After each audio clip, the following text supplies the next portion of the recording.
Puede comparar a estar en la iglesia, hermanos. La congregación de los santos es uno de los lugares más hermosos, quizá el mejor antes de ir al cielo.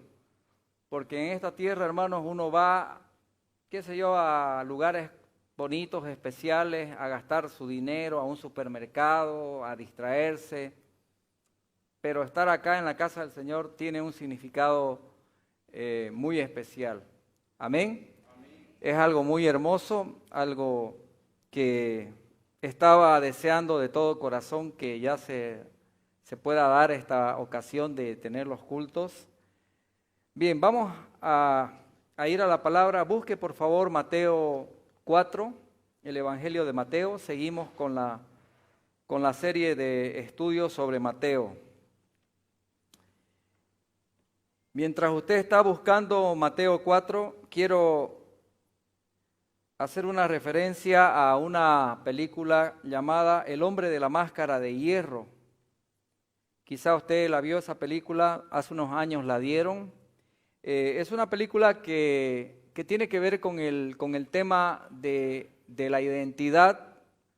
Qué valiosa es la identidad de un rey cuando él es una persona buena, ¿verdad? Fácilmente se puede destacar esos rasgos de su personalidad, la bondad, el respeto por los demás, la justicia. Y en esta película resulta que el rey Luis XIV, él lleva a cabo el poder en Francia de la manera más absoluta e inhumana que hay. Y él está sumiendo al pueblo a la miseria y su país está pues en la ruina. Y mientras tanto en la Bastilla, que es un lugar donde llevan a los presos, está un joven llamado Philippe. Es un joven que fue encarcelado injustamente y resulta que este hombre, Philippe, en la película, es el hermano gemelo del rey Luis XIV. Entonces, este rey lo ha colocado ahí en la Bastilla para que no le quite el poder. Y bueno, la película trata de que hay tres hombres llamados los Tres Mosqueteros. Esta es una obra de Alejandro Dumas, un escritor francés. Los Tres Mosqueteros se encargan de rescatar, de liberar al prisionero del lugar y ponerlo en el lugar, en la condición de vida, porque él es el rey que necesita Francia, con los valores humanos, con la bondad, con la justicia, con la verdad, con el cariño que él debería, entonces, él manifestaba a su pueblo. Entonces, la identidad es algo tremendo que nosotros podemos apreciar en este capítulo 4 de Mateo. Le he titulado La fuerza de la identidad del rey, ¿sí? La fuerza de la identidad del rey. Entonces, vamos a leer aquí en Mateo 4, pero antes, vamos a ir antecito a Mateo capítulo 3, versículo 13. En realidad vamos a empezar desde el versículo 13 del capítulo 3. Es muy importante destacar entonces lo que dice acá respecto al tema que nos compete en esta noche y que estamos continuando, ¿verdad? Mateo capítulo 3, versículo 13 en adelante, hasta el versículo 17 vamos a leer del capítulo 4. Dice: Entonces Jesús vino de Galilea a Juan al Jordán para ser bautizado por él. Mas Juan se le oponía diciendo: Yo necesito ser bautizado por ti, ¿y tú vienes a mí? Pero Jesús le respondió: Deja ahora, porque así conviene que cumplamos toda justicia. Entonces le dejó. Y Jesús, después que fue bautizado, subió luego del agua. Y he aquí los cielos le fueron abiertos, y vio al Espíritu de Dios que descendía como paloma y venía sobre él. Y hubo una voz de los cielos que decía: Este es mi Hijo amado, en quien tengo complacencia. Entonces Jesús fue llevado por el Espíritu al desierto para ser tentado por el diablo. Y después de haber ayunado 40 días y 40 noches, tuvo hambre. Y vino a él el tentador y le dijo: Si eres hijo de Dios, di que estas piedras se conviertan en pan. Él respondió y dijo: Escrito está, no solo de pan vivirá el hombre, sino de toda palabra que sale de la boca de Dios.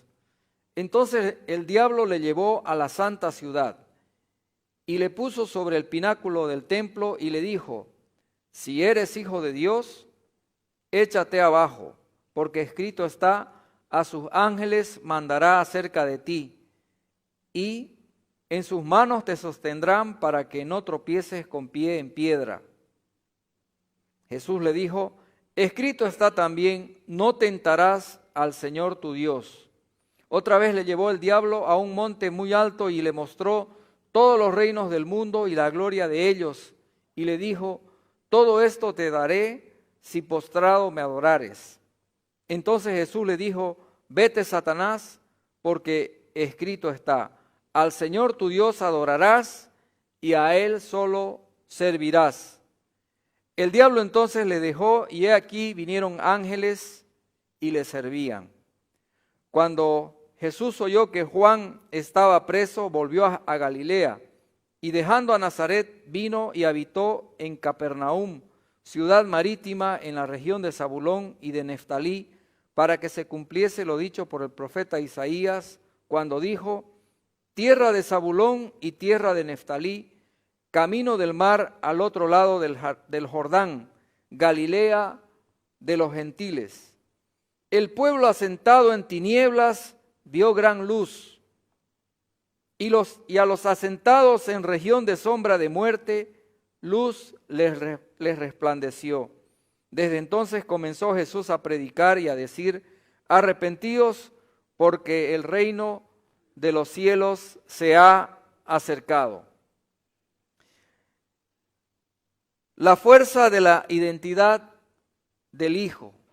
Ese es el título de nuestra prédica: la fuerza de la identidad del Hijo. Oremos. Dios amado, te adoramos y te damos gracias por tu palabra. Es un momento especial, Señor, para recibir tu gracia, tu instrucción, Señor, para ser animados también, para ser desafiados a crecer espiritualmente, a ser fortalecidos, a ser perfeccionados, Señor, a ser afirmados en nuestras convicciones, en nuestra identidad como hijos de Dios, y que realmente tú nos puedas usar en este tiempo para que muchas personas también puedan conocer tu palabra, puedan llegar a recibir al Señor en sus corazones. Es un tiempo especial para la iglesia. Señor, danos fuerza, danos gracia, danos poder del Espíritu Santo. Y en esta noche, Señor, que la palabra, la enseñanza llegue, Señor, con autoridad, con la plenitud del Espíritu Santo, en el nombre de Jesús. Amén. Amén. La fuerza de la identidad del Hijo, ¿sí? Identidad son el conjunto de rasgos que definen a una persona, ¿verdad? Las características que lo distinguen a alguien para poder decir que tiene una identidad, tiene una forma de ser, tiene una fuerza, tiene un valor. Entonces la identidad es muy importante, hermanos, porque nos ayuda a fortalecer también nuestra autoestima, nuestro valor delante de Dios, quiénes somos delante de Dios. Y era muy importante incluso para el Señor Jesucristo que haya un respaldo divino en ese momento, algo que inaugure, por decirlo así, su ministerio. Por eso fue que él entonces va al río Jordán y se bautiza. Y ahí comienza, ¿verdad? Lo que dice la palabra del Señor, que él fue impulsado, dice, por el Espíritu Santo al desierto, y luego él comenzó entonces su ministerio. Entonces, estamos estudiando el Evangelio de Mateo y estamos aprendiendo de que en este Evangelio Jesucristo es presentado como Rey. Él es el Rey, Él tiene las credenciales de Rey, tiene una identificación clara dada por el Señor, ¿verdad? Por el Dios Padre, de que Él es el Rey del cual anunciaron los profetas. Entonces, en el capítulo 1 hemos visto la genealogía del rey, ¿verdad? Él desciende de David, el rey David. En el capítulo 2 hay unos magos que están buscando dónde ha nacido el rey de los judíos, porque venimos a adorarle. Y en el capítulo 3 está el heraldo del rey, aquel que lo viene a presentar. Pero en este capítulo, en los últimos versículos del capítulo 3 y luego en el capítulo 4, tenemos la presentación y la aprobación del rey. Y es interesante que aquí vamos a aprender, queridos hermanos, de que mientras los escribas y los fariseos negaban lo que decía Juan el Bautista, o no tenían interés en su mensaje, sin embargo, aquí el Padre Celestial le está dando un respaldo tremendo desde los cielos al Señor. Se están abriendo, dice, los cielos para que Jesús sea presentado como rey. El profeta Zacarías ya había escrito al respecto de que el rey vendría, ¿verdad? Manso. Vendría manso, montado, dice, en un burrito. Aclamado primeramente, pero luego rechazado por los líderes religiosos que no quisieron arrepentirse. Entonces, aquí el Padre sí lo aprueba y podemos entonces aprender algunas verdades, algunos principios acerca de la fuerza de la identidad del Señor, ¿sí?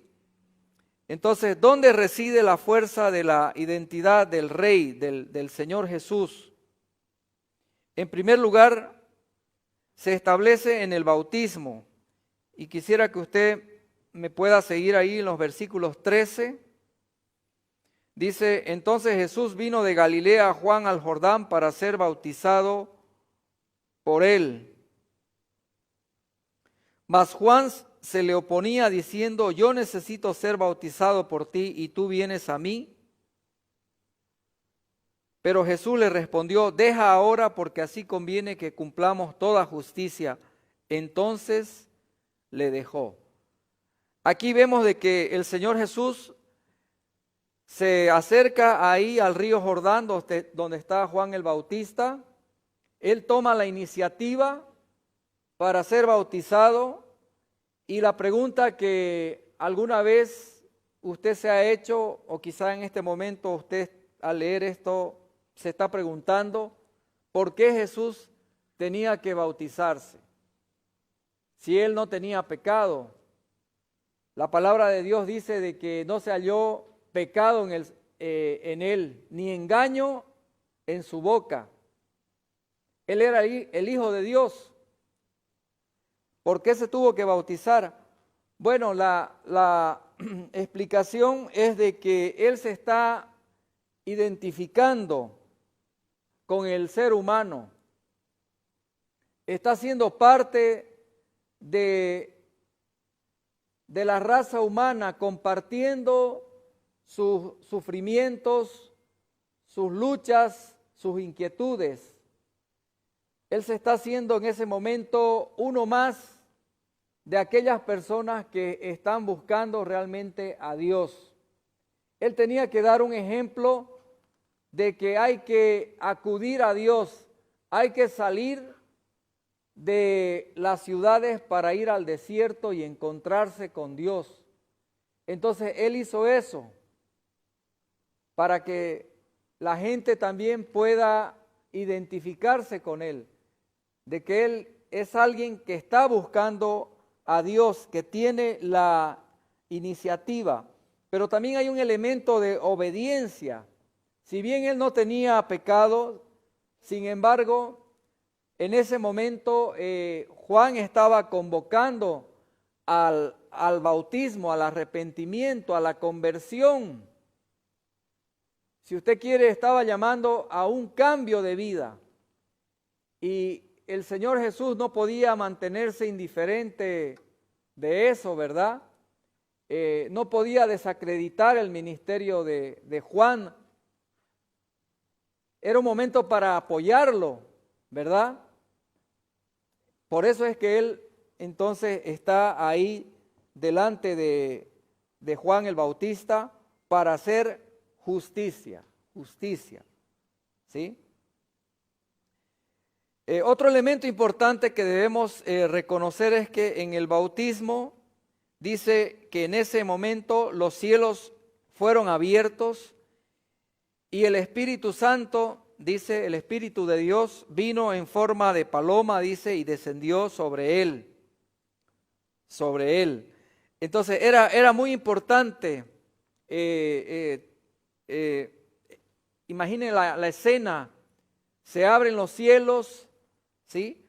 Hay una unión del Padre con el Hijo, una unión, una identificación.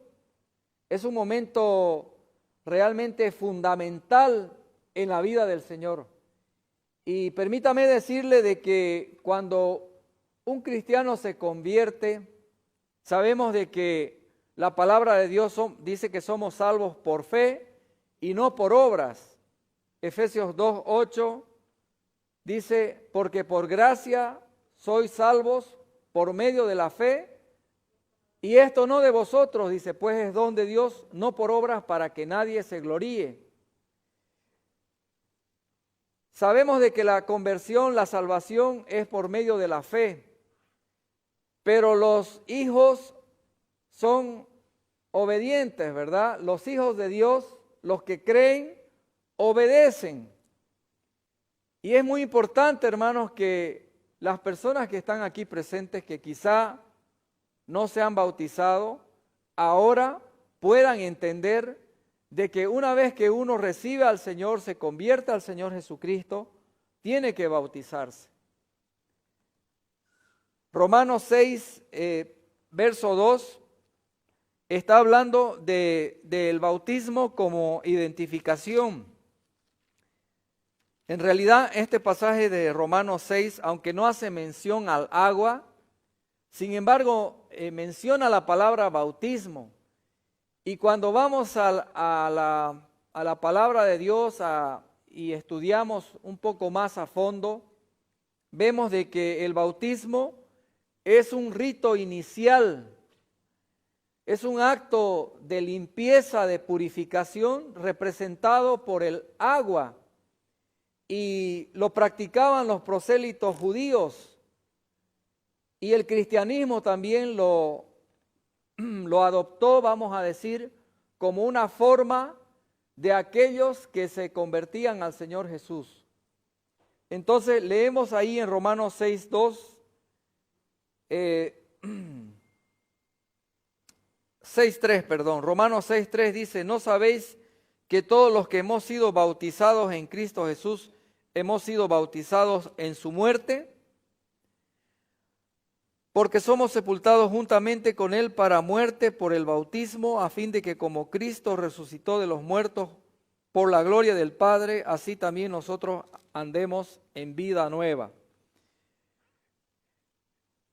Entonces la fuerza de la identidad, en primer lugar, se establece con el bautismo. ¿Usted tiene su carnet de identidad en este momento? Sí, ¿verdad? Creo que siempre andamos con nuestro carnet de identidad o está en el carro.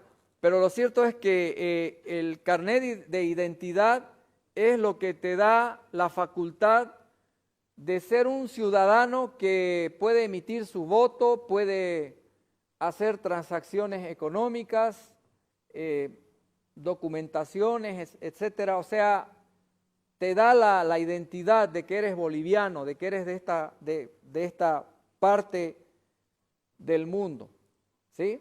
Tú eres hijo de tus papás, esa identificación nadie la cambia, ¿verdad? En el ADN está tus características que provienen de tus padres, pero el carnet de identidad te da la identificación con la sociedad, como ciudadano, ¿no? Como alguien que ejerce sus derechos y ejerce sus deberes y también exige sus derechos como ciudadano. Entonces, cuando uno se bautiza, hermanos, cuando uno es introducido al agua, ¿verdad?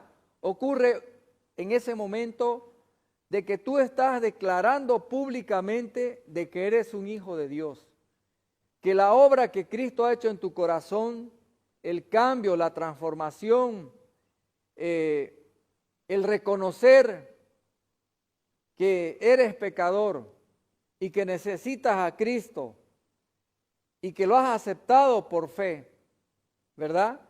En el bautismo se hace de una manera más externa, más evidente frente a testigos. Entonces, es muy necesario que usted, si no lo ha hecho, lo pueda hacer, porque ahí se establece, ¿verdad?, una identidad, un punto de partida para lo que va a ser luego la vida cristiana. Entonces, en Hechos 2 también leemos de que las personas que escuchaban el mensaje y creían, ¿verdad?, creían en el Evangelio, eran bautizados. Hechos 2:38 dice así: Pedro les dijo: arrepentíos y bautícese cada uno de vosotros en el nombre de Jesucristo para perdón de los pecados y recibiréis el don del Espíritu Santo. Entonces, este versículo habría que leerlo, ¿verdad?, en los originales del idioma griego y en otras versiones también, porque aclara mejor la función del bautismo. Resulta que en algunas iglesias se enseña de que el bautismo es parte de la salvación, pero ya sería una obra, ¿verdad? Ya no sería la salvación por fe. Aquí lo que se debería escribir de manera correcta, de acuerdo al griego, es: Pedro les dijo: arrepentíos y bautícese cada uno de vosotros en el nombre de Jesucristo por causa del perdón de sus pecados. No es para perdón de pecados, sino a causa de haber sido perdonado, haber sido lavado por la fe, entonces las personas se bautizan. Y usted va a encontrar después no encuentra otro versículo así que remarque el bautismo como ingrediente, ¿no?, de la salvación. En realidad es por la traducción que se hizo, ¿no?, que no fue de la mejor manera. Si usted va a Hechos 3:19, lea conmigo, dice: así que arrepentíos y convertíos para que sean borrados vuestros pecados, para que vengan de la presencia del Señor tiempos de refrigerio. Y usted luego lee el libro de Hechos y en numerosas citas la condición para ser salvo, ser hijo de Dios, es la fe y el arrepentimiento. El bautismo es resultado, es el primer paso de un hijo obediente. Y ahí se establece, ¿no?, claramente que esa identidad pues públicamente está siendo mostrada, ¿no? Entonces, el Señor hizo eso justamente para darnos el ejemplo y para que a lo largo de los siglos las personas que escuchen la predicación del Evangelio entiendan, ¿verdad?, de que el bautismo es fundamental en la vida cristiana. En segundo lugar, ¿dónde reside la fuerza de la identidad del Hijo? Se fortalece, hermanos, se fortalece en la afirmación del Padre. Se fortalece en la afirmación del Padre, ¿verdad? Y esto usted lo puede entender así con un ejemplo sencillo cuando usted como padre le dice a su hijo, tú eres amado, tú eres mi hijo amado, te amo mucho, te quiero, eres importante para mí. Esas palabras de afirmación, mire que son tan buenas para el corazón, ¿no es cierto? Ahora, volvamos a la escena en el río Jordán. La identidad del rey debía ser fortalecida por palabras de afirmación que llegan claramente desde el cielo. Podemos ver ahí en los versículos 16, en la segunda parte del versículo 16 y luego el 17, y dice, y vio el Espíritu de Dios que descendía como paloma y venía sobre él, y hubo una voz de los cielos que decía, este es mi Hijo amado, en quien tengo complacencia. Entonces, palabras que vienen con fuerza de identidad. Y qué bien se siente y qué bien le hace a nuestra mente, a nuestro corazón, cuando nosotros vamos a la palabra del Señor en momentos así difíciles, en que quizás estamos confundidos o alguien nos dañó con palabras duras, ¿verdad? Y encontrar que el Señor, hermano, te ama y te afirma con palabras. Si usted va a Efesios capítulo 1, ahí va a encontrar muchas verdades, muchas afirmaciones respecto a quienes somos en Cristo. No lo vamos a leer el capítulo 1, solamente quiero mencionarles algunos versículos. Por ejemplo, en el versículo 3 dice de que somos bendecidos con toda bendición espiritual. Toda bendición espiritual. Entonces, tú eres bendito en Cristo. ¿Sí? Versículo 4, eres escogido en Él. ¿Sí? Y le puedes decir a tu hermano, sos un escogido del Señor, ¿sí? Decirlo a tu esposa, a tu hijo, eres al que está a tu lado, eres escogido del Señor, ¿sí? Eres amado, versículo 5. Versículo 7, tenemos redención por su sangre, el perdón de pecados. Versículo 11, tenemos herencia. Versículo 12, hemos sido creados para alabarle. Que el propósito mayor de la vida del ser humano es conocer a Dios y glorificarle. Eso le da propósito, le da orientación a las personas. ¿Por qué hay tantos jóvenes hoy en día desorientados? ¿Por qué viven vidas vacías, sin sentido? Porque no han conocido a Cristo. Si conocen a Cristo, van a tener, ¿verdad?, bien marcado la identidad de hijo. Y no van a estar confundidos respecto a sus otras identidades. Soy hombre, soy mujer, ¿me entiende, verdad? Porque hace falta, hermanos, desde el hogar incluso, de que nosotros como padres afirmemos a nuestros hijos y le digamos, eres amado, eres especial, eres hombre y no te falta nada para completar eso. Eres hombre o eres mujercita. Eso es muy importante. Entonces el Señor Jesús recibió ese espaldarazo, esas palabras de aprobación, de presentación, ¿no? Como rey. Este es mi Hijo amado en quien tengo complacencia. Me complace, me da gusto, me da placer, me da una gran satisfacción.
Entonces era un momento especial, hermanos, un momento especial, porque quizá ellos se habían olvidado un poco de eso, ¿no? Ya que Jesús les había dicho de que luego les iba a decir de que iba a ir a Jerusalén a morir, que lo iban a rechazar, lo iban a maltratar, crucificar, lo iban a llevar a la cruz.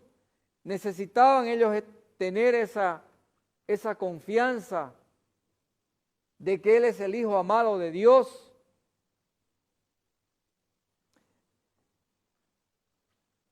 Segunda de Pedro 1:17 también habla, aquí esta vez Pedro está hablando de esta experiencia, hermanos, tan especial respecto a la afirmación de la identidad.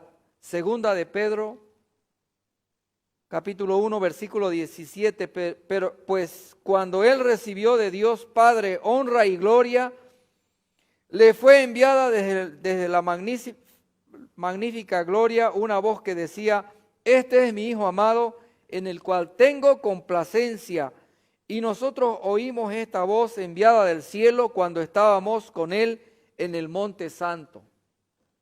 Entonces, ¿por qué escribe Mateo dedica esta porción y también lo hace, ¿verdad?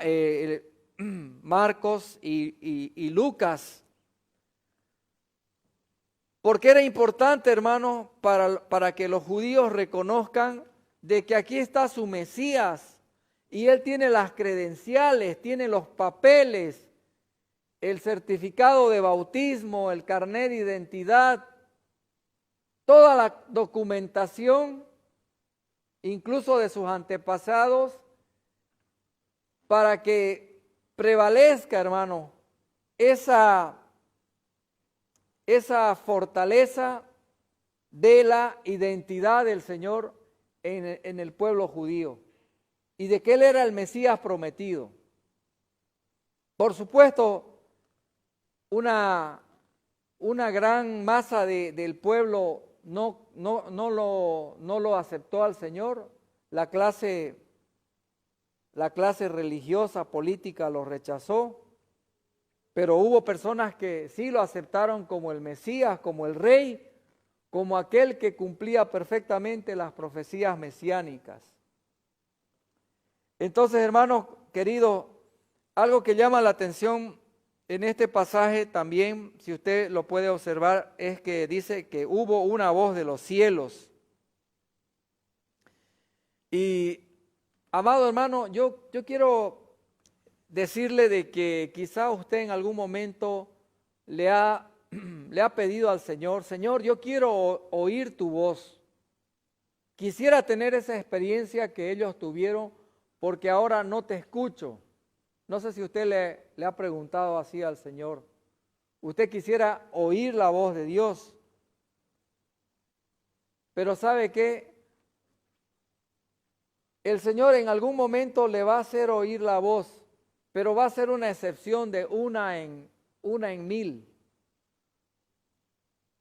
No es común que el Señor haga oír su voz audible. Lo puede hacer, pero creo, hermanos queridos, que lo que dice Pedro es muy cierto.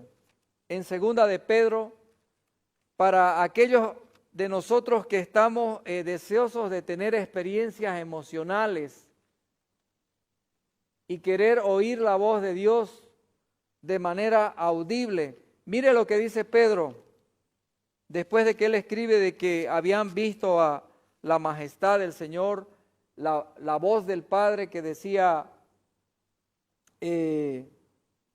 oímos esta voz enviada del cielo, pero él, fíjese que él no está expectante a oírla en todo momento para así comunicarle a los cristianos de las sucesivas generaciones. ¿Saben qué? Ustedes siempre van a oír la voz del cielo. No, hermanos, lo que él se quiere asegurar es que tenemos una palabra profética más segura. Léalo conmigo ahí el versículo 19, 2 Pedro 1, 19. Tenemos también la palabra profética, ¿qué dice? Más segura, a la cual hacéis bien en estar atentos como a una antorcha que alumbra en lugar oscuro hasta que el día esclarezca y el lucero de la mañana salga en vuestros corazones. Esta es la palabra, queridos hermanos, que tenemos que asirnos, agarrarnos a ella. Usted tiene que sostenerla en su vida diaria, en momentos de duda, de temor. Vaya a las Escrituras, porque ese es el medio que el Señor ha escogido para hablarnos, y usa el Espíritu Santo para hacer llegar esa verdad a nuestros corazones. ¿Sí? Entonces, esto es importante, hermanos, porque quizás usted ha escuchado en alguna ocasión decir a algunos siervos de Dios que dicen, el Señor me habló y me dijo tal cosa y me dijo que les comunique a esto. Por más que esa persona sea reconocida, yo le digo, nada, Choco, tenés que decirme, así dice el Señor en la palabra. Tiene que ser con la palabra de Dios, no con emociones subjetivas, no con arranques que no son, digamos, muchas veces respaldados por la palabra. Por eso aquí entonces Pedro quiere que nosotros tengamos esa certeza y que no debemos inquietarnos si no oímos esa voz audible. Romanos 8:16 es un texto que me encanta en este sentido. Dice Romanos 8:16, El Espíritu mismo da testimonio a nuestro espíritu de que somos hijos de Dios. Este es un versículo de oro. A mí me entusiasma mucho, hermanos, porque cuando estoy con dudas y temores, especialmente cuando era un nuevo cristiano, yo le preguntaba al Señor, Señor, ¿cómo puedo estar seguro de que soy salvo, de que soy hijo de Dios? Porque en este momento no siento que soy hijo de Dios. Y claro, yo estaba mirando las circunstancias, estaba con pesares, con temores, inquietudes, ¿no?, de joven en esa época. Y este versículo me ayudó a afirmar mi identidad de que realmente el Espíritu Santo da testimonio a nuestro espíritu. Y no es una voz que siempre es audible. Quizá usted la va a escuchar, pero no quiero dar tampoco esa expectativa para que toda la congregación salga con la idea de que, vamos a escuchar la voz de Dios. No, hermano, usted ya tiene la palabra de Dios, pero es el Espíritu Santo que se va a encargar de hablarle a usted con un susurro suave, tranquilo, amoroso, tierno, y decirle, tú eres mi hijo amado, y también me complazco, pero no por lo que tú haces, por lo que tú eres en esencia, sino porque mi Hijo Jesucristo está ahí. Amén. Hermanos, si nosotros somos valiosos delante de Dios y somos amados, dice que somos aceptos en el amado con mayúscula, que es el Señor Jesucristo. Entonces usted es amado, hermano. Y Dios no lo ama por su desempeño o por su falta de Él. Dios lo ama porque usted está en Cristo.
El Evangelio de Lucas, ¿verdad?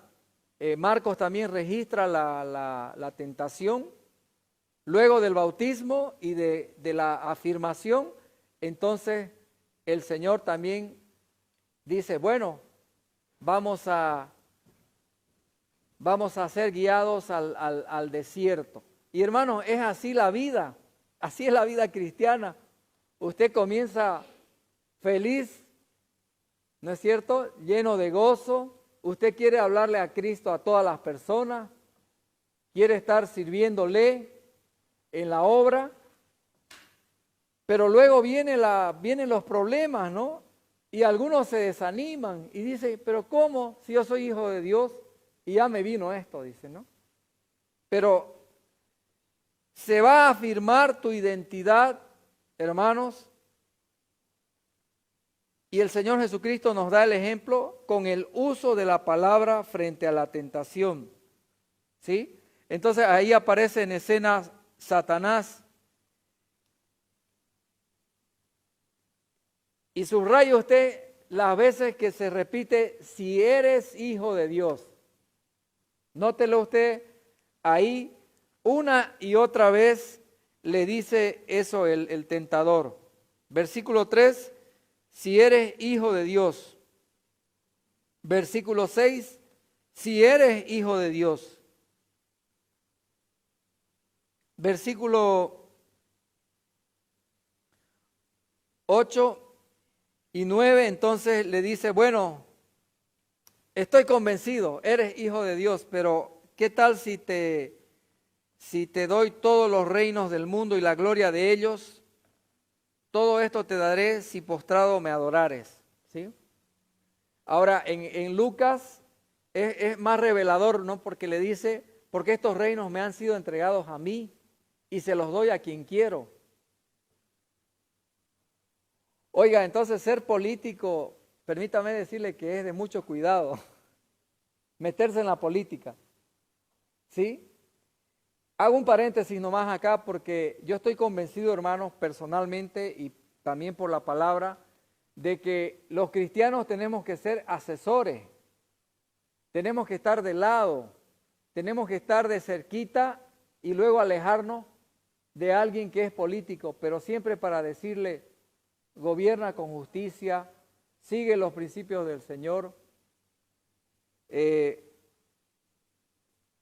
Si vas a tomar decisiones, ora al Señor, mira lo que dice la palabra. Algo así deberíamos hacer o deberían hacer aquellos que quieren incursionar en ese campo. No aconsejo, hermanos, personalmente, es mi criterio, de que los cristianos seamos activos partidarios, ¿sí? Y entiéndame, partidario, porque el ser humano es político, ¿no ve? Por naturaleza tenemos ideas políticas, pero partidarios, ya incursionar en una política activa, después de lo que leemos en la palabra del Señor, es de mucho cuidado. Entonces, aquí el Señor lo que hace es afirmar su identidad usando la palabra del Señor. La palabra del Señor. Cada vez que el tentador venía y le zunchaba diciendo, si eres hijo de Dios, como burlándose, ¿no? A ver, pues si eres hijo de Dios, como, a ver, vamos a ver si es verdad. ¿Cuánto es tu precio? ¿Hasta dónde podés aguantar? Más o menos así, ¿no? Pero el Señor, hermano, fue llevado al desierto para probar de que no podía pecar, ¿sí? No podía pecar, porque Él es sin pecado. Él es sin pecado. Él vino a salvar al hombre del pecado. Fue tentado en todo, pero sin pecado. Entiéndalo, hay diferencia entre tentación y pecado. Tentación es la impresión inicial para querer hacer algo, ¿sí? Y el pecado ya es ceder a eso y cometer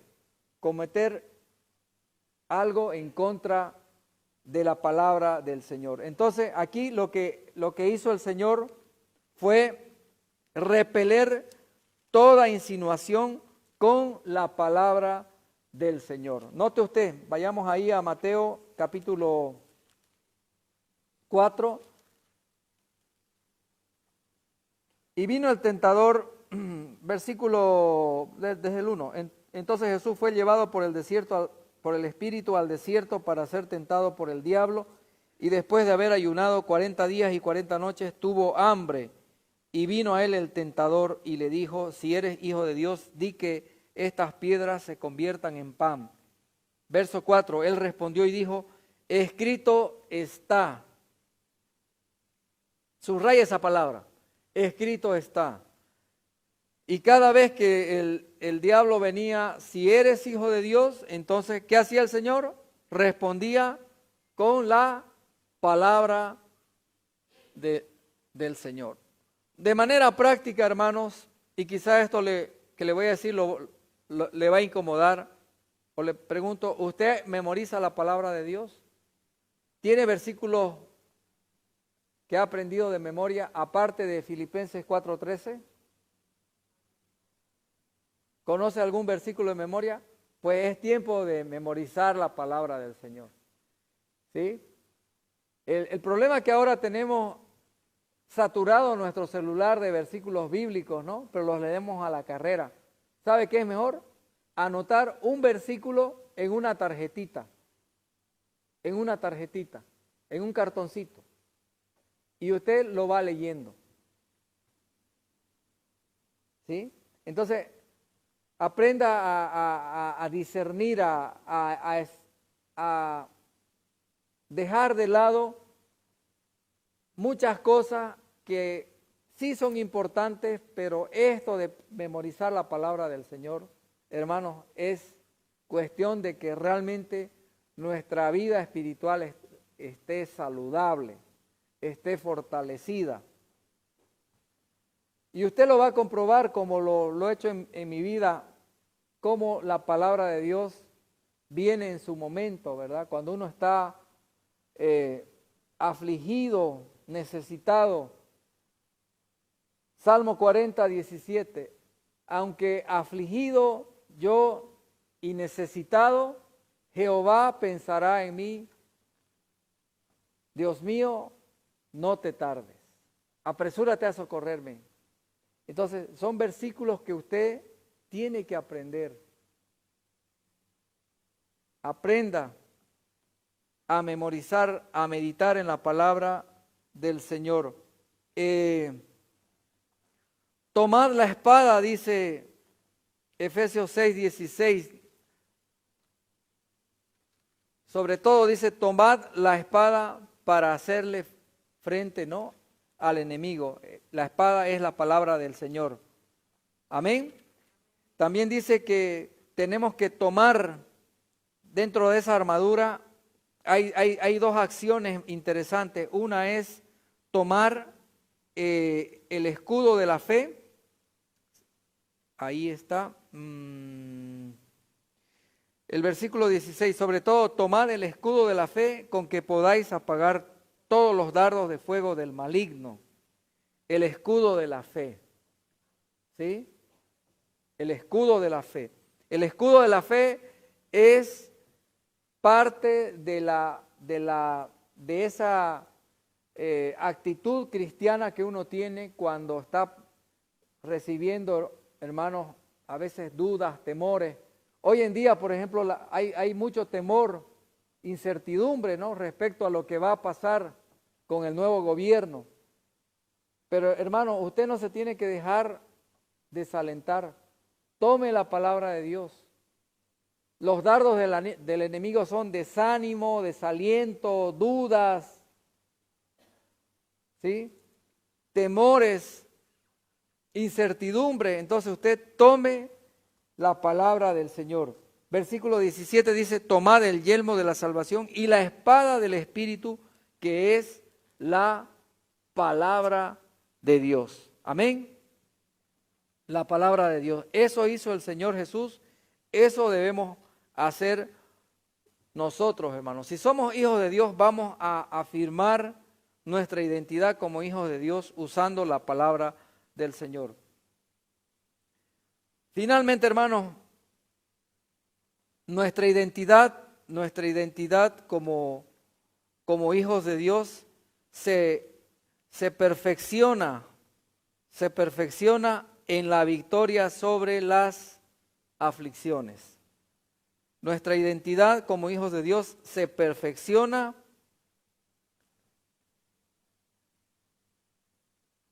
por la victoria sobre las aflicciones. ¿Sí?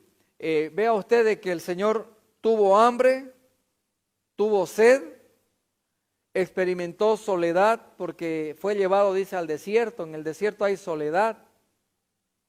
¿Sí? No hay nada atractivo que ver más que arena, sequedad, el sol caliente, ¿verdad? Tuvo hambre, tuvo sed. Y en la vida, hermanos, van a haber momentos en que vamos a ser llevados al desierto. Pero eso es parte del plan de Dios.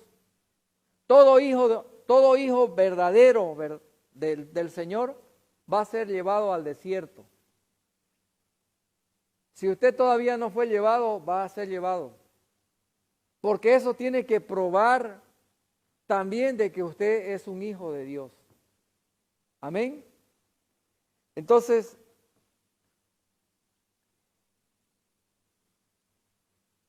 La pregunta es, ¿por qué fue el Señor, por qué fue guiado al desierto? Pues bien, tenía que darnos un ejemplo para su iglesia de que nosotros debemos estar preparados para esos momentos, esas épocas de aflicción. Y estoy diciendo esto, hermanos, en un momento en el que estamos, ¿verdad? Estamos en la encrucijada de la historia de Bolivia, ¿sí? Es la encrucijada y tenemos que ser perfeccionados por el Señor, preparados, entrenados. Una persona para entrar en combate, ¿verdad? Tiene que recibir un entrenamiento duro. Y algo así también es en la vida cristiana. Romanos 8, 17 y 18 habla precisamente de que parte de nuestra identidad de hijos de Dios es tener que pasar por aflicciones. Romanos 8, 17 y 18. Romanos 8, 17 y 18. Dice así la palabra del Señor. Romanos 8, 17 y 18. Y si hijos, también herederos, herederos de Dios y coherederos de Cristo, si es que padecemos juntamente con Él, para que juntamente con Él seamos glorificados. Pues tengo por cierto que las aflicciones del tiempo presente no son comparables con la gloria venidera que en nosotros ha de manifestarse. ¿Sí?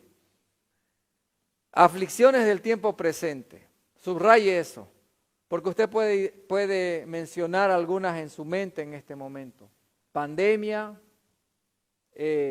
crisis laboral, crisis de salud. Es duro, hermanos, es duro. Yo tengo una hermana en México, mi hermana menor, es casada con un mexicano. Su esposo perdió 2 hermanos en poco tiempo por el COVID-19. Entonces, son aflicciones del tiempo presente.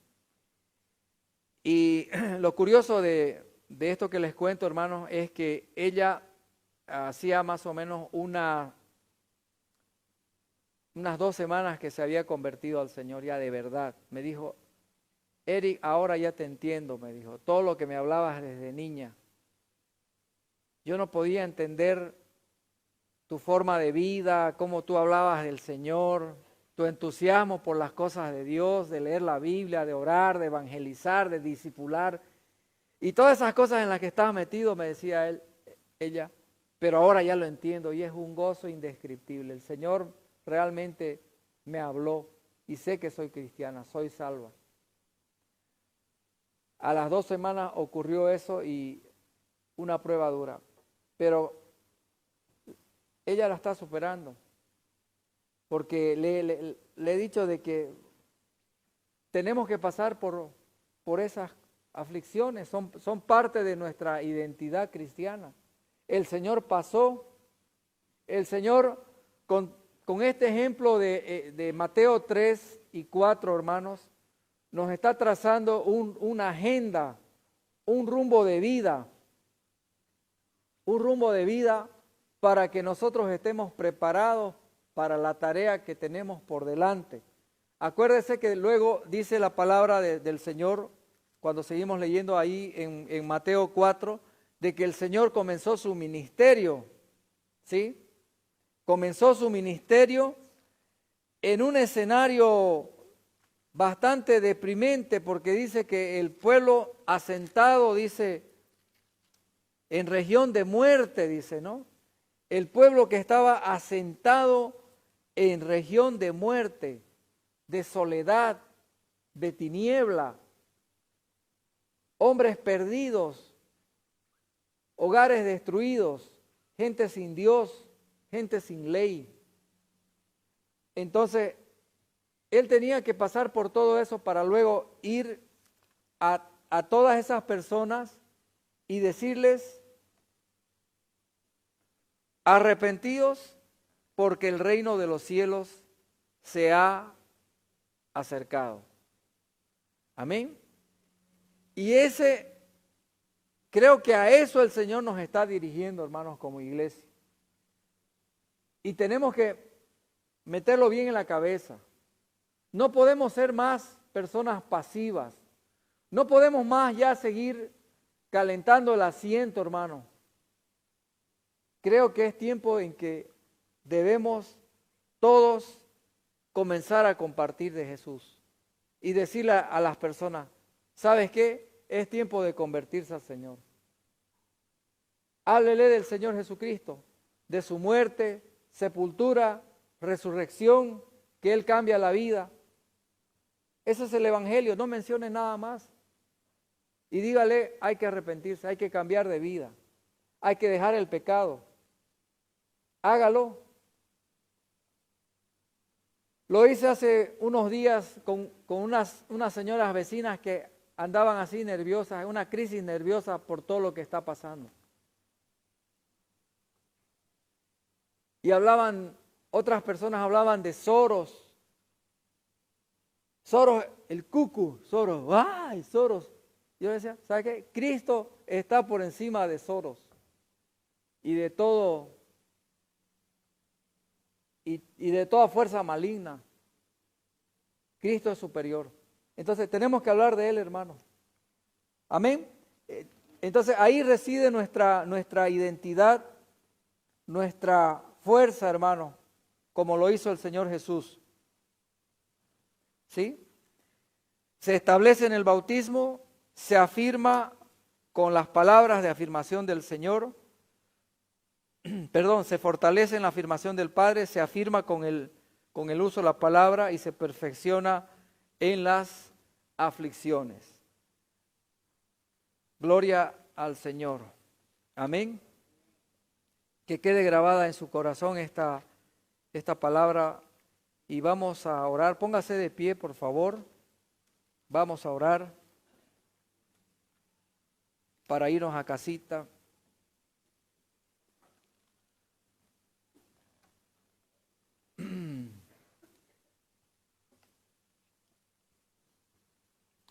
Gracias, bendito Dios. Tú eres el Dios de toda gracia, que nos llamó a su gloria eterna en Jesucristo.